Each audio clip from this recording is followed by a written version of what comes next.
da guerra na Ucrânia, a questão da insegurança alimentar no mundo já vinha aumentando. Trata-se de um aumento contínuo da fome que já vinha até mesmo antes da Covid-19.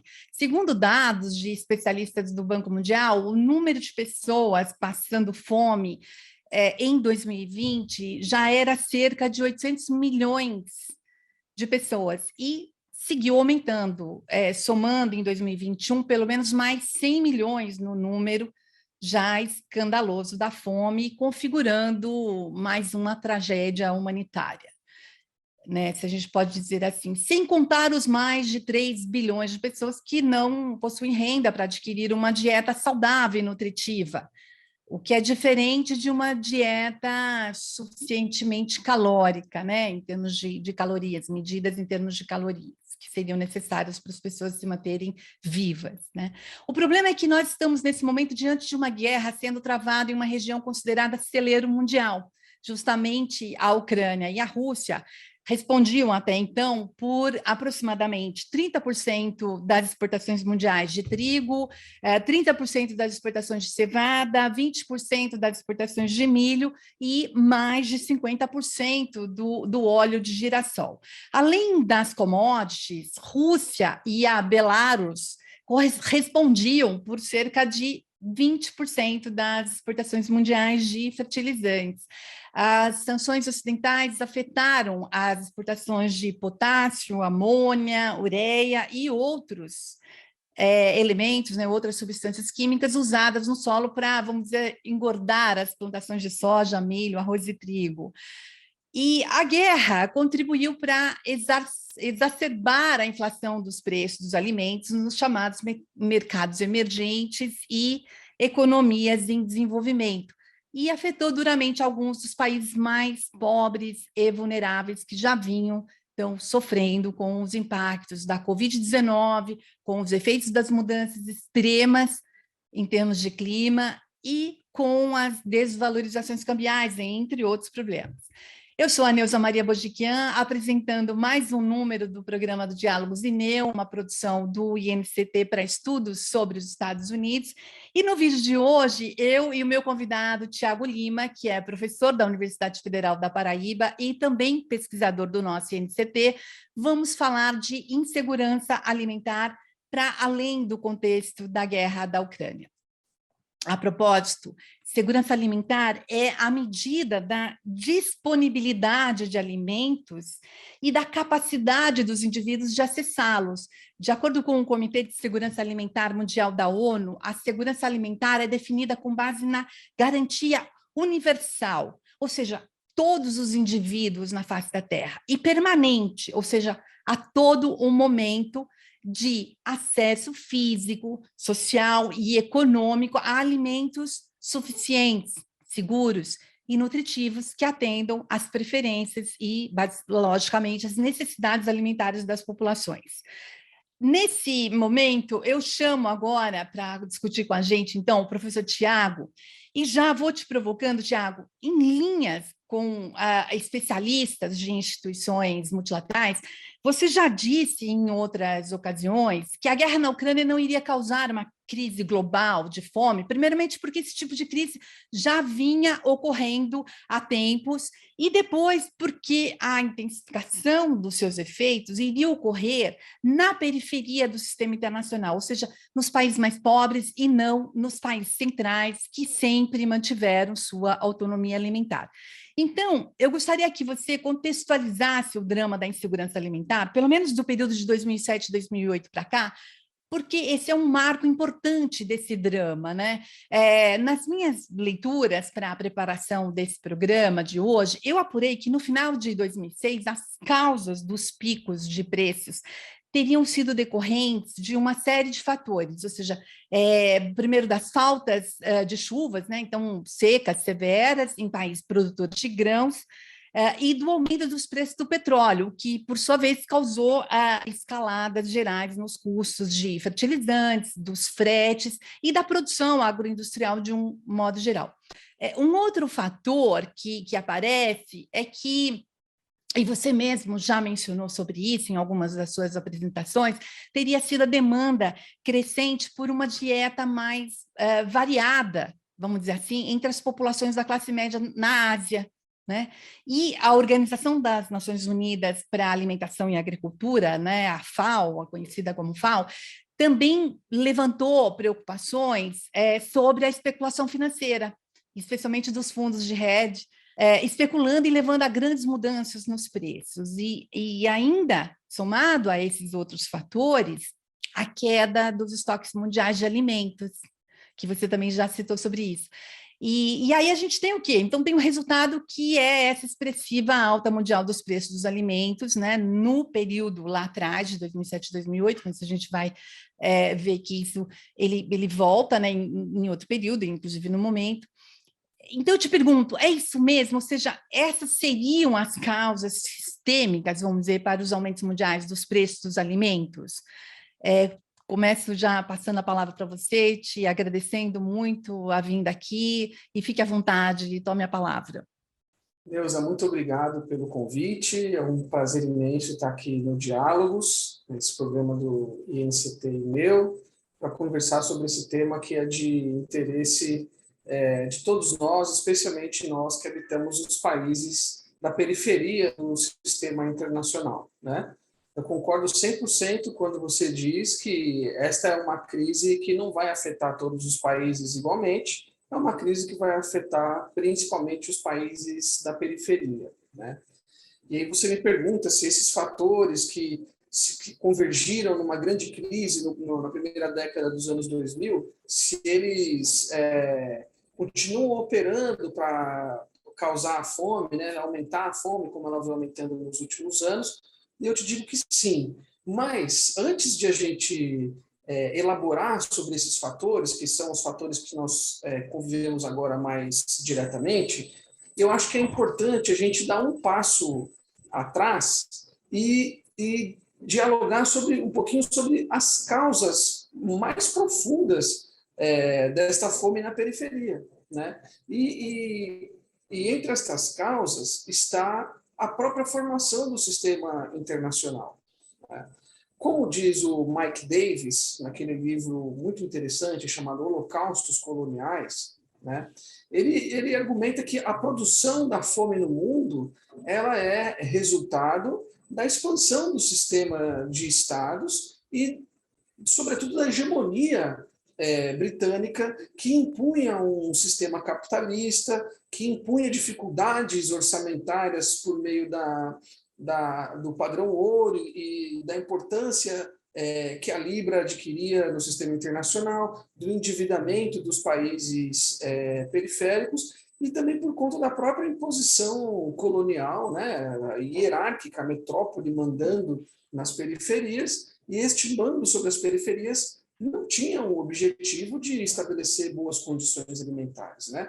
Na verdade, os colonizadores e as potências estrangeiras chegavam nesses territórios que tinham seus próprios sistemas de vida, desarticulavam essas sociedades completamente, né? E muitas delas eles foram os primeiros a imporem a separação entre os seres humanos e a natureza, né? Porque os seres humanos fazem parte da natureza, não tem como um ser humano viver fora desta natureza, né? Fora do planeta, não tem como viver, mas esse sistema político difundido pelas potências europeias que se espalham pelo planeta, eles acabam impondo essa separação entre o ser humano e a natureza, entre o ser humano e a comida, e separação essa que passa a ser mediada pelo poder do dinheiro, né? Pelo poder de compra. Então, cada vez mais, a possibilidade de as pessoas se alimentarem decorre da disponibilidade do poder de compra dessas pessoas, né? Então, esse sistema ele foi sendo instaurado lá a partir das grandes navegações, ganha impulso com o florescimento do capitalismo, e ainda hoje ele está em operação. Vamos lembrar o que estamos observando agora sobre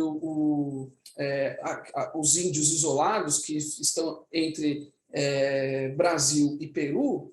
Essas são pessoas que ainda estão em conexão com a natureza. E conforme a sociedade nacional avança para cima delas, fatalmente, se nada for feito, se o poder estatal não resolver proteger essas populações isoladas, essas pessoas vão ser trazidas à sociedade nacional e a sociedade nacional provavelmente vai impor a separação entre elas e a natureza, e aí a forma de elas conseguirem se alimentar vai ser por meio do poder de compra.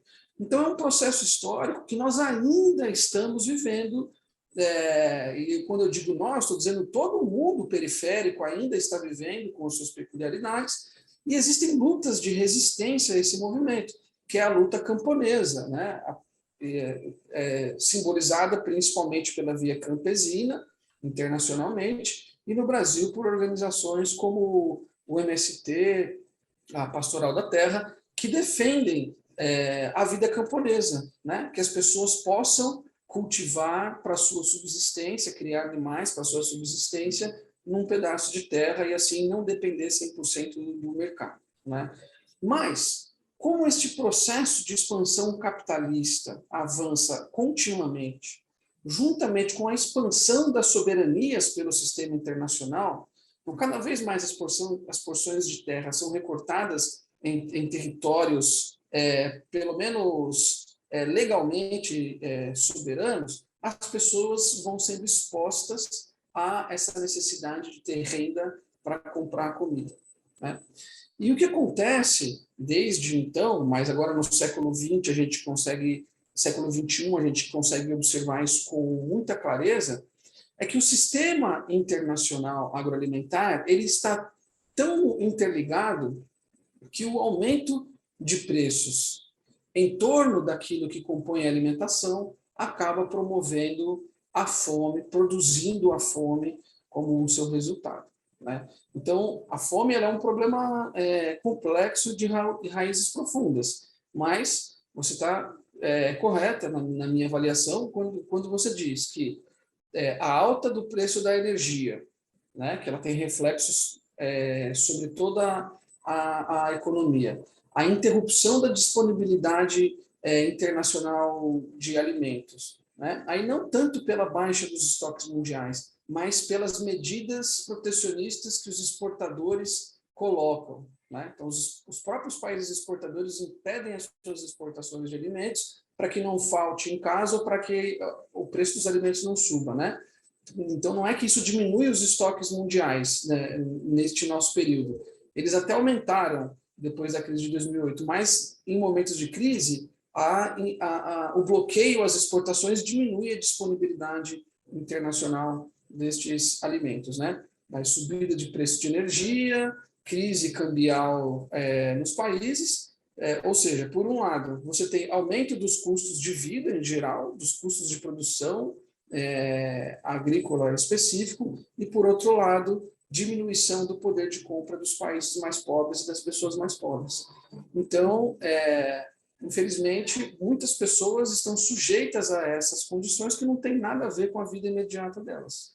E isso acaba afetando mais as pessoas mais pobres nos países mais pobres. Muito bem, é isso, é um conjunto, né, de fatores e a gente vai olhando para a história, as respostas, elas, né, têm raízes, né, ou seja, isso não está sendo produzido por eventos específicos, né, é uma soma. E quando tem um evento específico, acelera ou piora tudo isso. Então, eu acho que aí a gente entra eu gostaria de entrar num outro ponto com você, que se refere a essa vulnerabilidade alimentar nos países do chamado Sul Global. E como ela se torna evidente com a guerra da Ucrânia, né? Então, como, por quem e por que a cadeia produtiva de alimentos ela foi desenhada e institucionalizada do jeito que se apresenta hoje? Existem algumas interpretações para a criação desta vulnerabilidade, né? Eu tenho gostado muito da interpretação teórica colocada por um casal de indianos, a Utsa e o Prabhat Patnaik, num livro que eles têm chamado Uma Teoria do Imperialismo, né? Neste livro, eles demonstram como a imposição da fome nos países periféricos, historicamente, né, eles são indianos, então o foco principal deles acaba sendo a relação o Reino Unido, né, eles demonstram como que a fome ela acaba sendo imposta nos países periféricos, colonizados e ex-colonizados, de uma maneira a sobrar excedentes que possam ser exportados e colocados no mercado internacional, né? Então, esses excedentes disponíveis no mercado internacional, eles acabam por baratear o preço geral da alimentação, inclusive o preço da alimentação nos países centrais, né? Então, um dos principais custos de produção é a necessidade de pagar salário. Se o custo da alimentação ele é mais baixo, os salários podem ser mais baixos também. E isso pode aumentar a margem de lucro das empresas.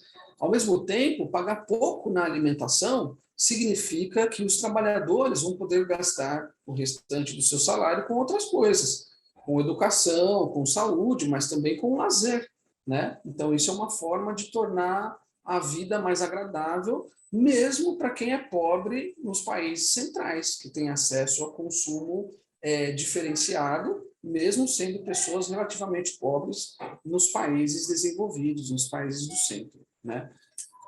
Então, essa é uma das funções da fome no conjunto das relações internacionais. Se as pessoas famintas nos países em desenvolvimento pudessem comer o que elas precisam para ter uma dieta saudável todos os dias, né, infelizmente, isso teria um impacto sobre a inflação de alimentos, né, inclusive a inflação de alimentos nos países centrais, né?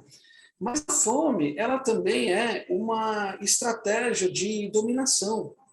Quando as pessoas estão famintas ou sujeitas à fome, essas pessoas acabam, elas podem se revoltar. Existe a literatura que discute sobre a fome como um estopim de revoltas e revoluções, né? Desde a Revolução Francesa até a Primavera Árabe, né? Essa literatura ela é bastante ampla, né? Mas um outro efeito da fome é disciplinar as pessoas.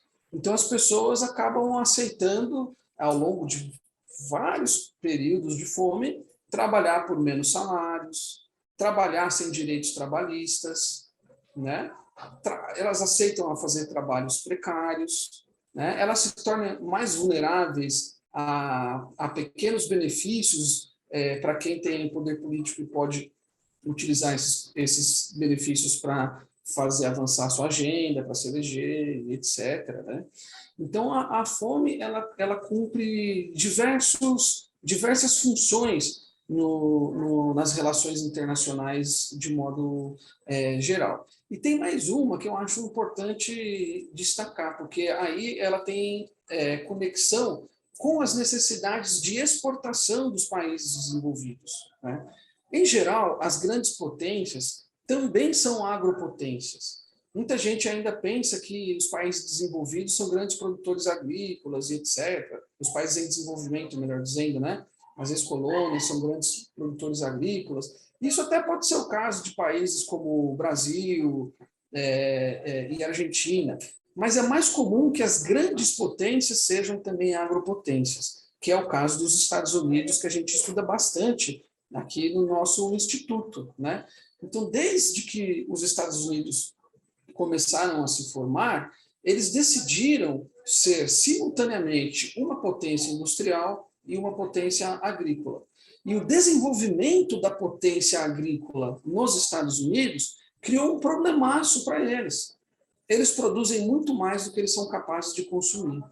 Então, eles precisam exportar muito daquilo que eles produzem, de modo a não ter uma crise de preços das suas commodities, como a crise que resultou no crash da Bolsa de 29, na crise, na Grande Depressão, etc., que tem tudo a ver com o excesso de oferta agrícola, né?